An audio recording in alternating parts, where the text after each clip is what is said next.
Olá galera, nesse vídeo vou explicar o porquê estou sumido e como se encontra a minha situação mental e emocional. Título: Ecos da Despedida. Eu me lembro de quando comecei no YouTube. Era algo tão simples, tão inocente. Eu era um garoto com sonhos grandes e uma câmera velha. Fiz meus primeiros vídeos com minha mãe ao meu lado, sorrindo e me ajudando a montar a luz, a ajustar o ângulo. Ela estava sempre por perto, sempre me incentivando. Ela acreditou em mim quando ninguém mais acreditou. E talvez isso tenha sido o meu maior erro. A minha mãe morreu.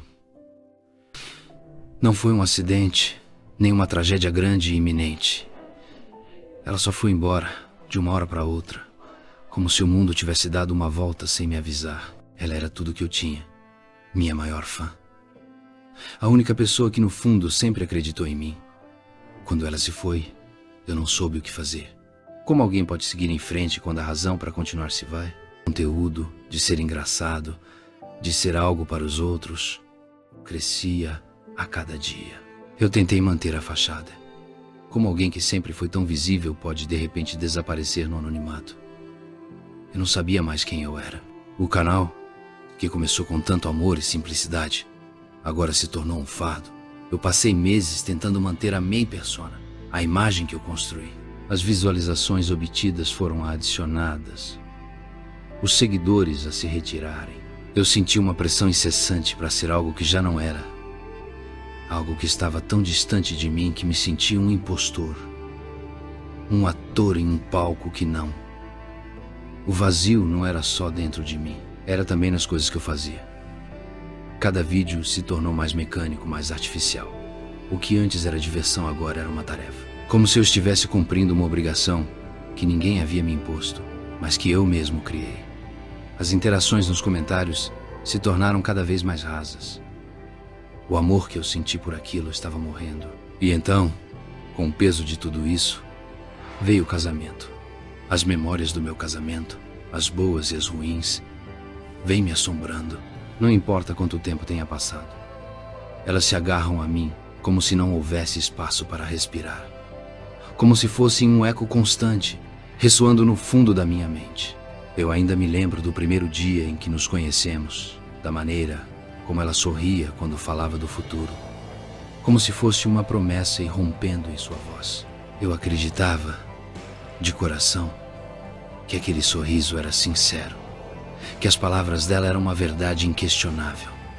A vida com ela foi construída em pilares de risadas, de planos, de abraços. Mas, como qualquer estrutura, começou a se desgastar. Lentamente, de forma invisível, os pilares se quebraram. E eu não percebi. E quando finalmente percebi, já era tarde demais. Lembro do momento em que as últimas palavras dela saíram da boca, cortantes e diretas, como uma lâmina que corta o ar. Eu estava tentando, ao menos, entender o que estava acontecendo. Tentando achar algum vestígio do amor que um dia compartilhamos. Tentando fazer com que ela me olhasse e me dissesse que estava tudo bem. Mas ela não disse. Ela olhou para mim, com olhos que eu mal reconhecia, e disse: "Você vai ficar sozinho. Eu não te amo mais." Aquelas palavras reverberaram dentro de mim, ainda ecoando como um trovão silencioso. Elas me rasgaram de dentro para fora, como se eu tivesse sido deixado sozinho em um campo vasto, vazio. Você vai ficar sozinho. Ela foi embora. Não sei dizer exatamente quando, mas um dia ela simplesmente não estava mais ali.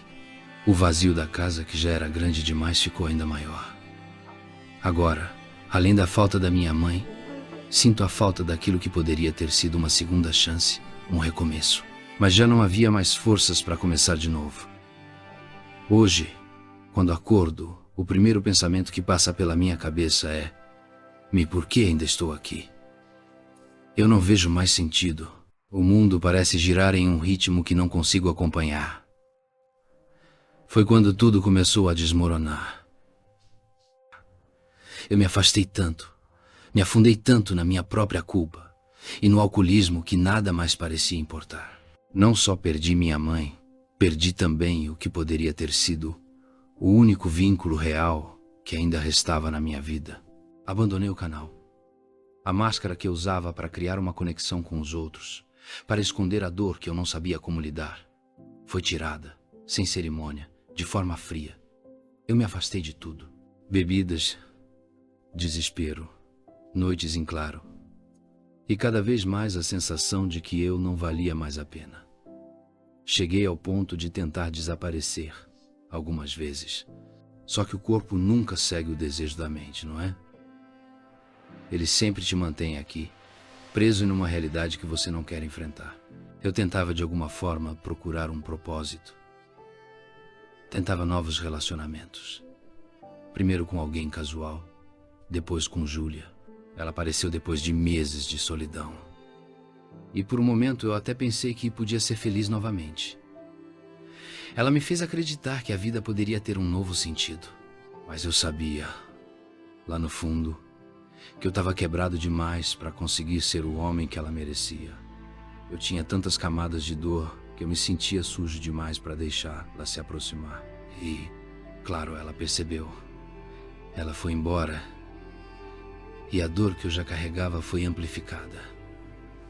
Mais uma perda, mais um fracasso, mais uma confirmação de que eu estava fadado à solidão. Foi quando comprei o carro. Um Voyage 94, velho, enferrujado, esquecido. Estava no ferro velho, coberto de poeira, um pedaço de história condenado ao abandono. E eu me vi ali, no carro. Senti que talvez restaurá-lo fosse uma forma de restaurar a mim mesmo. Um projeto para preencher o vazio, para ocupar a mente. Eu passei meses trabalhando nele, tirando a ferrugem, trocando peças, lixando, pintando. Cada etapa me dava uma sensação temporária de controle, como se eu estivesse, de alguma forma, consertando minha vida também. Mas logo percebi que nem mesmo o carro conseguia mais me distrair. A dor continuava ali, me consumindo por dentro. E aí, naquele momento, eu percebi que talvez o que eu mais precisava não era restaurar o carro, ou ter a vida perfeita, ou encontrar o relacionamento certo. O que eu precisava era finalmente me perdoar. Eu precisei entender que eu não era perfeito e que não havia problema em ser quebrado. A culpa que eu sentia não ia desaparecer de um dia para o outro, mas eu precisava começar a dar os primeiros passos para seguir em frente, para me permitir ser feliz de novo. Agora, com o Voyage restaurado, eu sei que a vida não é um projeto de conserto instantâneo. Não é uma coisa que você pode consertar de uma vez. Ela exige paciência, exigirá falhas, mas também exigirá momentos de leveza e de alegria. Eu não sei o que o futuro vai trazer, mas sei que pela primeira vez em muito tempo, posso olhar para ele e dizer: eu posso tentar de novo. Espero que esse desabafo meu ajude mais alguém a seguir em frente e combater a depressão. Compartilhe com seu amigo que precisa de ajuda, mas não sabe como continuar. Fiquem com Deus.